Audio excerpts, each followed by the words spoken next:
J'aimerais raconter l'histoire que j'ai racontée une première fois à Michel Porte qui avait fait un film sur moi. À ce moment-là de l'histoire, je me trouvais dans ce qu'on appelait la dépense, dans la petite maison avec laquelle communique la grande maison. J'étais seul. J'attendais Michel Porte dans cette dépense-là. Je reste souvent ainsi seul dans des endroits calmes et vides, longtemps. Et c'est dans ce silence-là, ce jour-là, que tout à coup, j'ai vu et entendu à ras du mur, très près de moi, les dernières minutes de la vie d'une mouche ordinaire. Je me suis assise par terre pour ne pas l'effrayer. Je n'ai plus bougé. J'étais seul avec elle dans toute l'étendue de la maison. Je n'avais jamais pensé aux mouches jusque-là, sauf sans doute pour les maudire, comme vous. J'ai été élevé comme vous dans l'horreur de cette calamité du monde entier, celle qui a mené la peste et le choléra. Je me suis approché pour la regarder mourir. Elle voulait échapper au mur où elle risquait d'être prisonnière du sable et du ciment qui se déposaient sur ce mur avec l'humidité du parc. J'ai regardé comment une mouche, ça mourait. Ça a été long. Elle se débattait contre la mort. Ça a peut-être duré entre 10 et 15 minutes, et puis ça s'est arrêté. La vie avait dû s'arrêter. Je suis resté pour voir encore. La mouche est restée contre le mur comme je l'avais vue, comme scellée à lui. Je me trompais. Elle était encore vivante.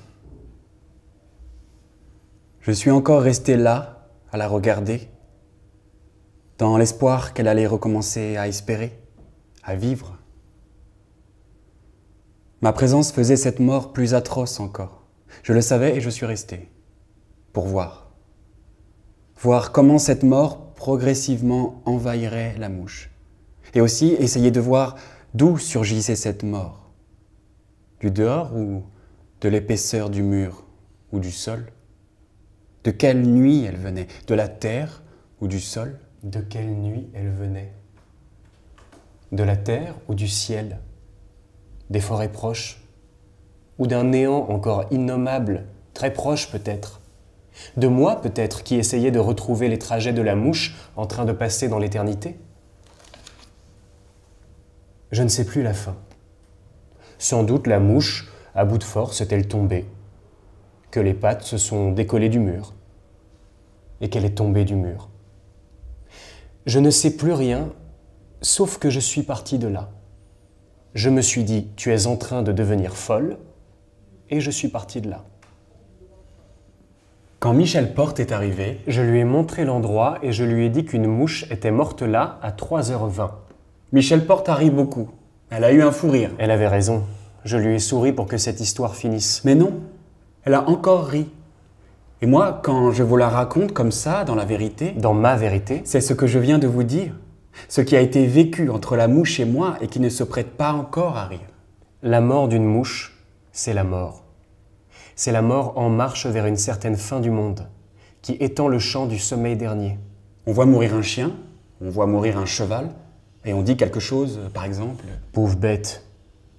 Mais qu'une mouche meure, on ne dit rien.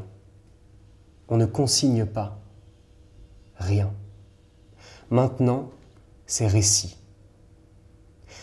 C'est ce genre de dérapage-là, peut-être, Je n'aime pas ce mot. très sombre, que l'on risque d'encourir. Ce n'est pas grave, mais c'est un événement à lui seul, total, d'un sens énorme, d'un sens inaccessible et d'une étendue sans limite. J'ai pensé aux Juifs. J'ai haï l'Allemagne comme au premier jour de la guerre, de tout mon corps, de toute ma force. De même que pendant la guerre, à chaque Allemand dans la rue, je pensais à son meurtre par moi opéré, par moi inventé, perfectionné, à ce bonheur colossal d'un corps allemand par moi tué.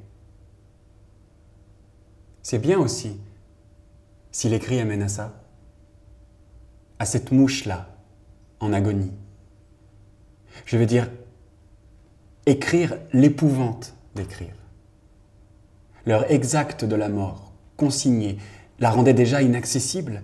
Ça lui donnait une importance d'ordre général, disons, une place précise dans la carte générale de la vie sur la Terre.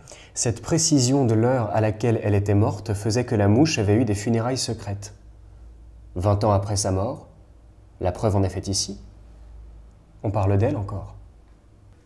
Jamais je n'avais raconté la mort de cette mouche, sa durée, sa lenteur, sa peur atroce, sa vérité. La précision de l'heure de la mort renvoie à la coexistence avec l'homme, avec les peuples colonisés, avec la masse fabuleuse des inconnus du monde, les gens seuls, ceux de la solitude universelle. Elle est partout, la vie, de la bactérie à l'éléphant, de la terre aux cieux divins ou déjà morts. Je n'avais rien organisé autour de la mort de la mouche. Les murs blancs, lisses, son linceul était là déjà, et ont fait que sa mort était devenue un événement public, naturel et inévitable. Cette mouche-là était manifestement au bout de sa vie. Je ne pouvais pas m'empêcher de la voir mourir. Elle ne bougeait plus. Il y avait ça aussi, et de savoir aussi qu'on ne peut pas raconter que cette mouche a existé. Il y a 20 ans de ça, je n'avais jamais raconté cet événement comme je viens de le faire. Même pas à Michel Porte. Ce que je savais encore, ce que je voyais, c'est que la mouche savait déjà que cette glace qui la traversait, c'était la mort. C'était le plus effrayant, le plus inattendu. Elle savait, et elle acceptait. Une maison seule, ça n'existe pas comme ça. Il faut du temps autour d'elle, des gens, des histoires, des tournants, des choses comme le mariage ou la mort de cette mouche-là.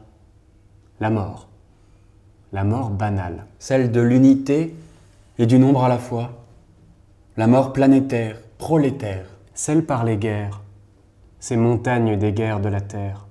Ce jour, celui daté d'un rendez-vous avec mon ami Michel Porte, vu par moi seul, ce jour-là, sans heure aucune, une mouche était morte. Au moment où moi je la regardais, il a été tout à coup 3h20 de l'après-midi et des poussières. Le bruit des élytres a cessé. La mouche était morte.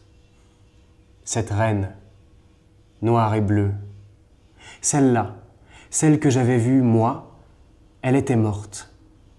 Lentement. Elle s'était débattue jusqu'au dernier soubresaut. Et puis elle avait cédé. Ça a peut-être duré entre 5 et 8 minutes. Ça avait été long. C'était un moment d'absolue frayeur. Ça a été le départ de la mort vers d'autres cieux, d'autres planètes, d'autres lieux. Je voulais me sauver et je me pour quand même avoir entendu une fois ce bruit de flambée de bois vert de la mort d'une mouche ordinaire. Oui. C'est ça, cette mort de la mouche. C'est devenu ce déplacement de la littérature. On écrit sans le savoir. On écrit à regarder une mouche mourir. On a le droit de le faire. Michel Porte, elle a eu un fou rire quand j'ai dit l'heure à laquelle cette mouche était morte. Et c'est maintenant que je pense que peut-être ce n'était pas moi qui avais raconté cette mort de façon risible. J'étais à ce moment-là privé de moyens de l'exprimer parce que je regardais cette mort, l'agonie de cette mouche noire et bleue. La solitude est toujours accompagnée de folie. Je le sais. On ne voit pas la folie. Quelquefois seulement, on la pressent. Je ne crois pas qu'il puisse en être autrement. Quand on sort de soi tout un livre, on est forcément dans l'état particulier d'une certaine solitude qu'on ne peut partager avec personne. On ne peut rien partager. On doit lire seul le livre qu'on a écrit, cloîtré dans le livre. Ça a évidemment un aspect religieux, mais on ne le ressent pas comme tel sur le champ. On peut y penser après coup. Comme en ce moment je le pense.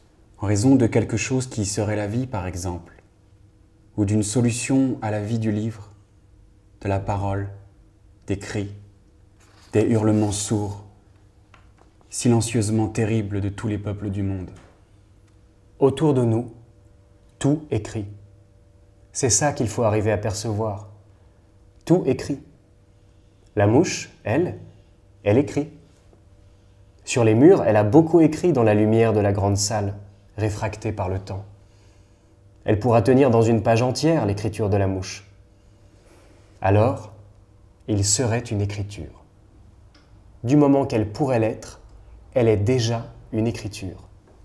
Un jour, peut-être, au cours des siècles à venir, on lirait cette écriture. Elle serait déchiffrée, elle aussi, et traduite. Et l'immensité d'un poème illisible se déploierait dans les cieux. Mais quand même, quelque part dans le monde, on fait des livres. Tout le monde en fait. Moi, je le crois. Je suis sûr que c'est comme ça. Que pour Blanchot, par exemple, c'est comme ça. Il a la folie qui tourne autour de lui. C'est la mort aussi, la folie. Pas pour Bataille. Pourquoi Bataille était à l'abri de la pensée libre, folle? Je ne saurais pas le dire. De l'histoire de la mouche, je voudrais dire encore un peu plus. Je la vois encore, elle, cette mouche-là, sur les murs blancs, mourir. Dans la lumière solaire d'abord, et puis dans la lumière réfractée et sombre du sol carrelé. On peut aussi ne pas écrire, Oublier la mouche, seulement la regarder.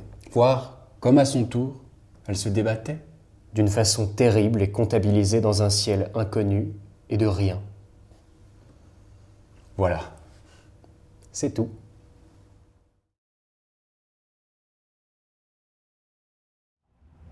Effrayé, j'aperçus au pied de mon lit une énorme araignée brune et velue, dont le fil auquel elle tenait aboutissait à la toile tendue juste au-dessus du traversin. « Non, non !»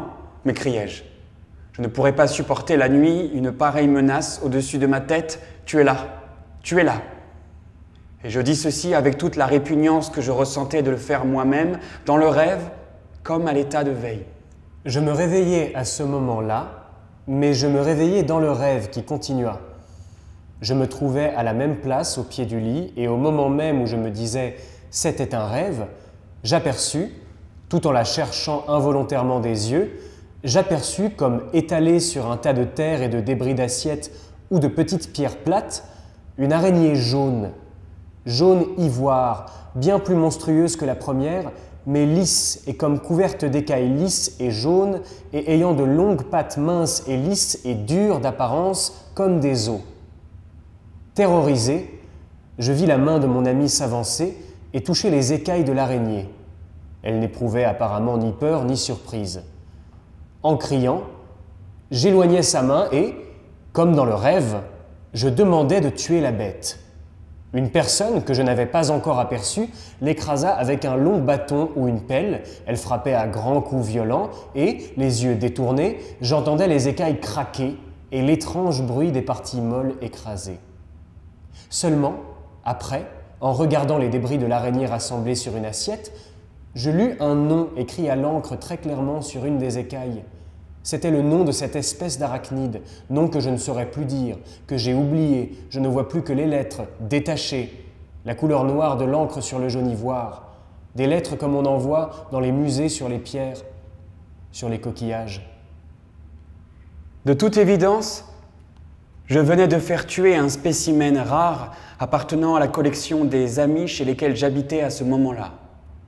Ceci fut confirmé un moment après par les plaintes d'une vieille gouvernante qui entra à la recherche de l'araignée perdue.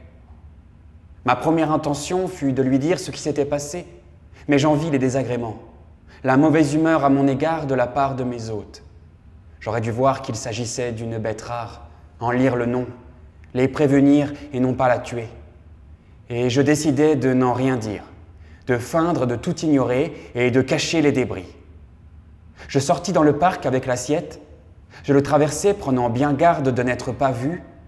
L'assiette dans mes mains pouvait paraître étrange. J'allais à un bout de terre labouré, caché par des fourrés au pied d'un talus et sûr de n'être pas vu, je jetais les débris dans un trou que je piétinais en me disant « Les écailles vont pourrir avant qu'on puisse les découvrir ». Au même moment, je vis mon hôte et sa fille passer à cheval au-dessus de moi sans s'arrêter. Ils me dirent quelques mots qui me surprirent et je me réveillai. Toute la journée suivante, j'ai eu cette araignée devant mes yeux. Elle m'obsédait.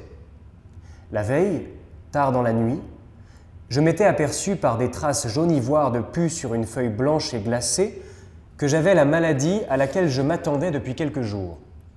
En faisant cette constatation, je fus troublé par une certaine paralysie d'esprit involontaire à première vue qui m'empêcha de couper court à la menace de maladie, ce qui aurait été très facile à faire et que je négligeais. Rien ne me portait à croire à une espèce d'autopunition. Je sentais plutôt obscurément que la maladie pourrait m'être utile, m'apporter certains avantages dont j'ignorais la nature. Couché le soir, et peu avant le rêve, mon ami voulut, en riant, constater les symptômes de la maladie. À cette maladie, je m'attendais depuis le samedi précédent, où à 6 heures du soir, apprenant qu'on allait fermer le Sphinx pour toujours, je courus, trouvant intolérable l'idée de ne plus jamais voir cette salle dans laquelle j'avais passé tant d'heures, tant de soirées depuis son ouverture, et qui était pour moi l'endroit merveilleux par-dessus tout. J'y allais cette dernière fois un peu saoul, après un déjeuner avec des amis. À ce déjeuner, on avait parlé, en passant, de l'intérêt qu'il y aurait à tenir un journal par jour, et de tout ce qui pouvait s'y opposer.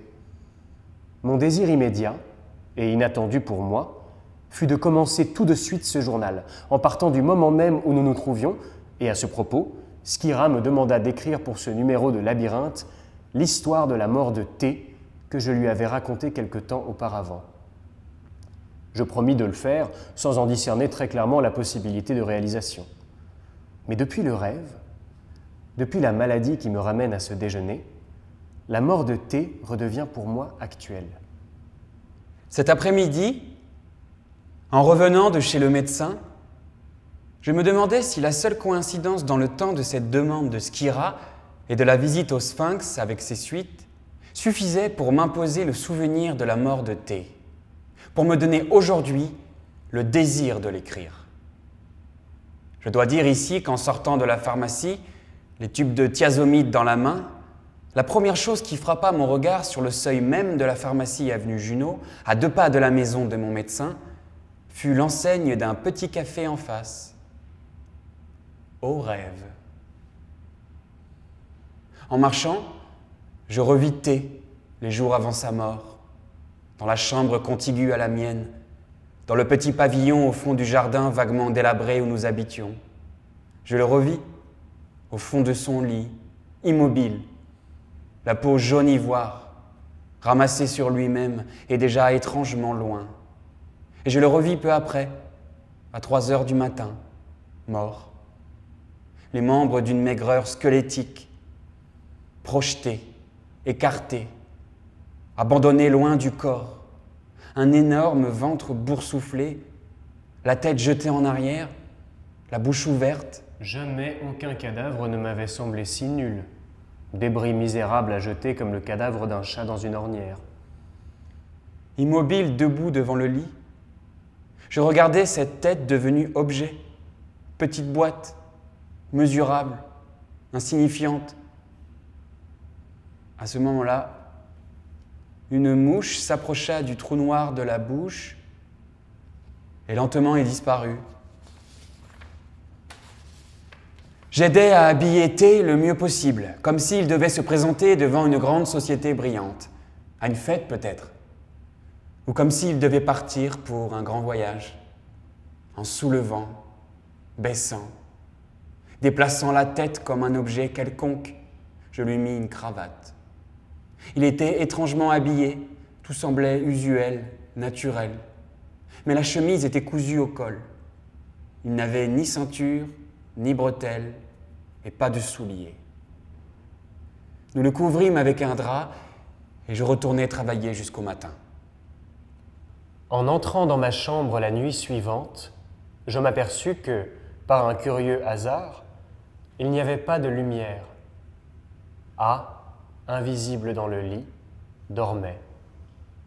Le cadavre était encore dans la chambre à côté. Ce manque de lumière me fut désagréable et, sur le point de traverser nu le couloir noir conduisant à la salle de bain et qui passait devant la chambre du mort, je fus pris d'une véritable terreur et, tout en n'y croyant pas, j'eus la vague impression que T était partout. Partout, sauf dans le lamentable cadavre sur le lit. Ce cadavre qui m'avait semblé si nul. T n'avait plus de limite, et dans la terreur de sentir une main glacée toucher mon bras, je traversai le couloir avec un immense effort, revins me coucher, et les yeux ouverts, je parlais avec A jusqu'à l'aube. En sens inverse, je venais d'éprouver ce que j'avais ressenti quelques mois plus tôt devant les êtres vivants. À ce moment-là, je commençais à voir les têtes dans le vide, dans l'espace qui les entoure. Quand pour la première fois j'aperçus clairement la tête que je regardais se figer, s'immobiliser dans l'instant, définitivement, je tremblais de terreur comme jamais encore dans ma vie, et une sueur froide courut dans mon dos. Ce n'était plus une tête vivante, mais un objet que je regardais comme n'importe quel objet. Mais non, autrement. Non pas comme n'importe quel objet, mais comme quelque chose de vif et mort simultanément. Je poussais un cri de terreur, comme si je venais de franchir un seuil, comme si j'entrais dans un monde encore jamais vu. Tous les vivants étaient morts.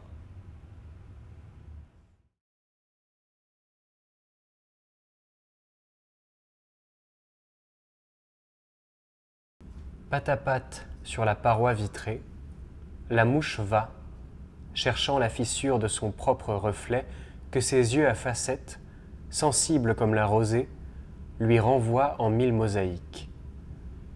Elle monte, descend, s'arrête. Et pour celui qui se tient dans la pièce où se joue cette tragicomédie, la mouche devient ce point à la ligne posé sur le paysage qui s'étend là-bas, au-delà de la vitre. Elle grimpe par à-coups, revient, tourne, cherche, pivote, s'envole, dessinant un 8 lourd et lent pour revenir se poser à nouveau au centre de la transparence.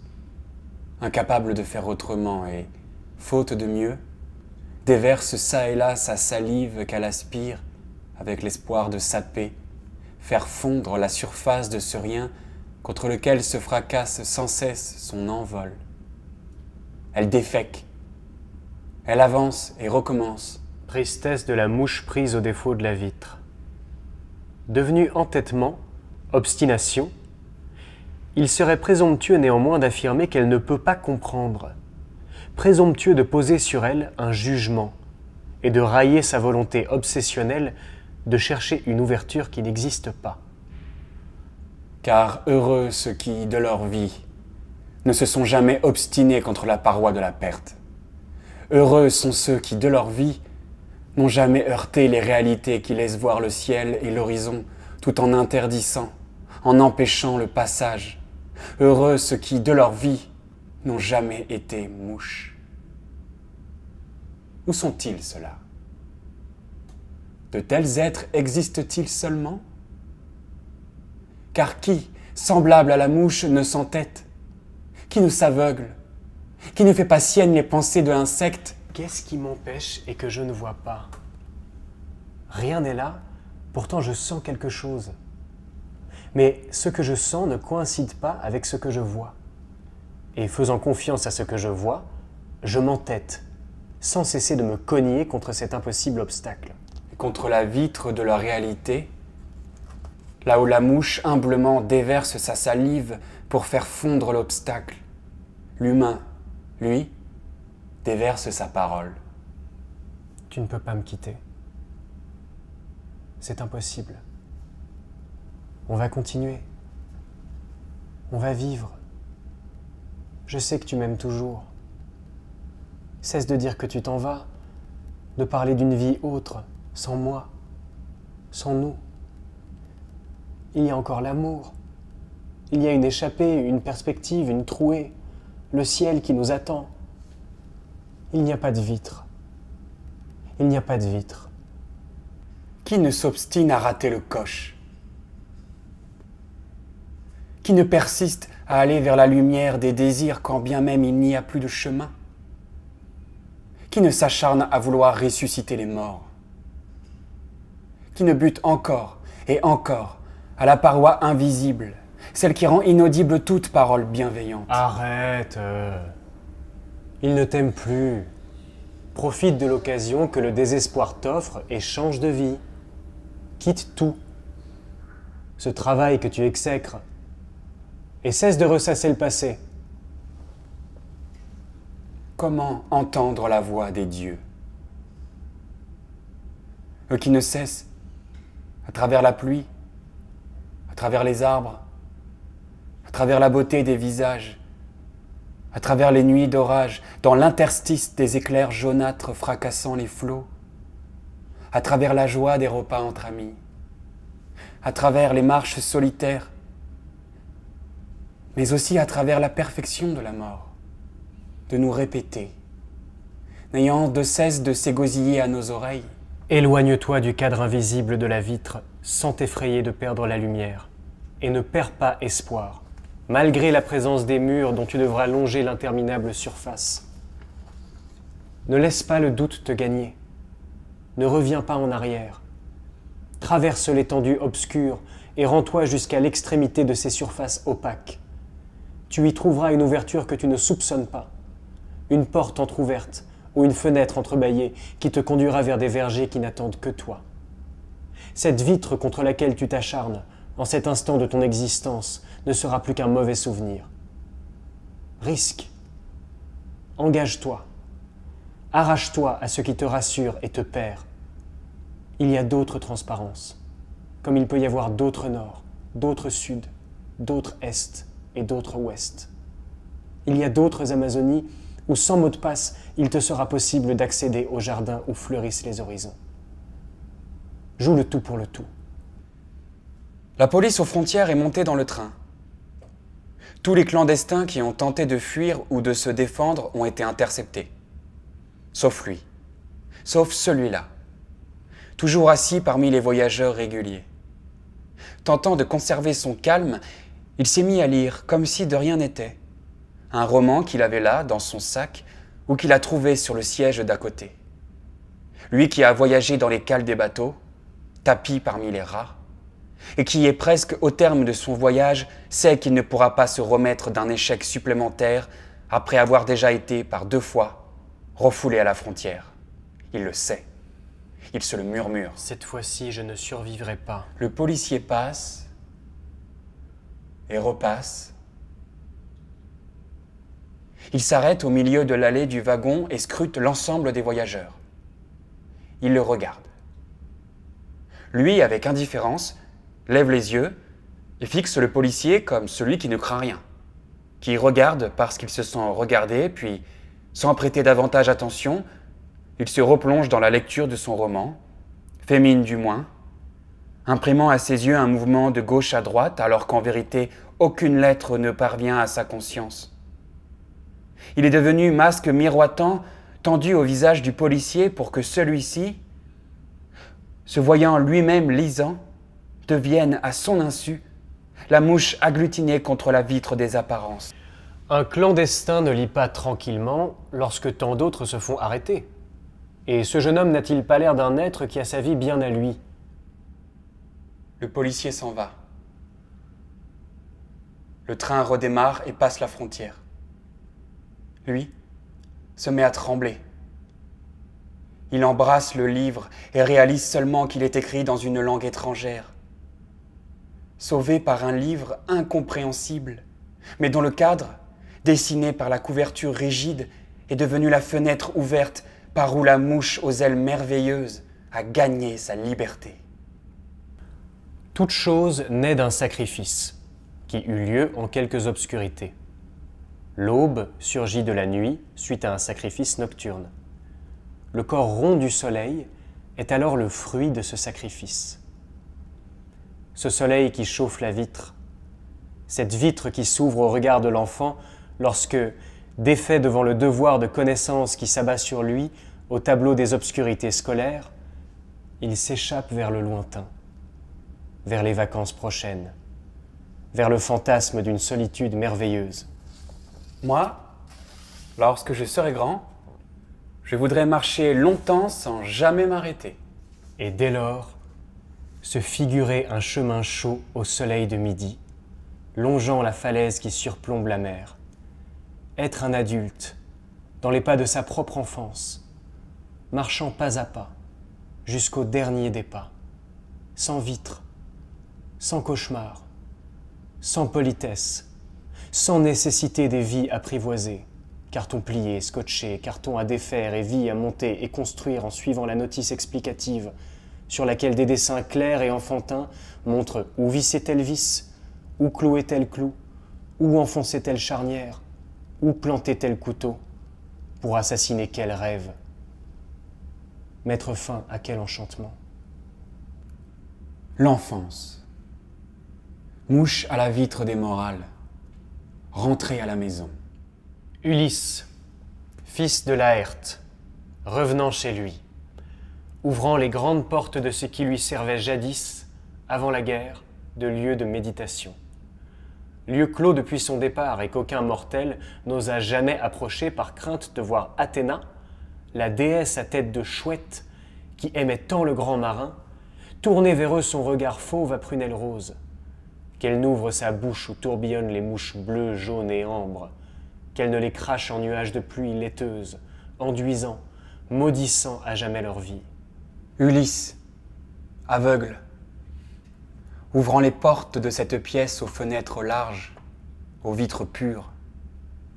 Le vent fait tomber sur le sol en une pluie sèche les centaines de cadavres de mouches qui s'étaient agglutinés contre les vitres. Ulysse, entrant, sentant sous ses pas leur carcasse asséchée craquer.